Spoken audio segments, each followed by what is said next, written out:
Back to School Month continues with The Breakfast Club, the movie we confused this one for. Can you tell it in our head at the same time? And until this, every goddamn time. You know what? No, leave this in, Andrew. This is the only way I'm going to learn. Listeners at home, I fuck this up every single time. We don't have a single edit until we get to this part of the episode. It doesn't even change episode to episode. It's all the same.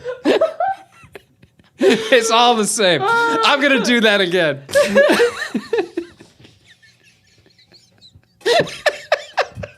It's every time. Every time I have to do this. Unbelievable. Unfucking believable. This is episode what, 150 something? I've done this at least 75 times.